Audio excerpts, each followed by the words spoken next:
मुल्क भर में इस वक्त 60% गन्ना शुगर मिलों में पहुंच रहा है। 25% गुड़ बनाने जबकि 15% बीज के तौर पर इस्तेमाल हो रहा है।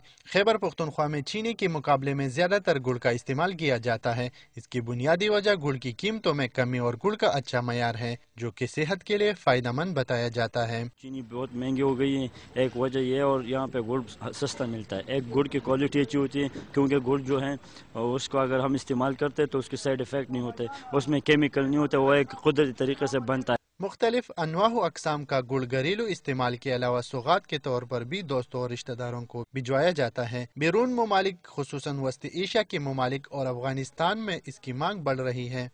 अफगानिस्तान जाता है, अफगानिस्तान जब बॉर्डर क्रॉस करके ये ताजिकिस्तान, उज़्बेकिस्तान, कज़ाकिस्तान और इस तरह नज़दीक जो अफगानिस्तान के साथ बॉर्डर ईरान का लगा हुआ है उधर भी जाता है। गन्ना खैबर पुख्तनख्वा में नकद फसल के तौर पर कीमती ज़री मुबादला का जरिया है। हुकूमत अगर गुड़ की सनती पैमाने पर बरामद के लिए इकदाम करे तो जमींदारों के साथ साथ सूबे के लिए मुफीद आमदनी का जरिया पैदा किया जा सकता है। कैमरामैन इमरान हसन के साथ शाह खालिद खान, डॉन न्यूज़, पेशावर।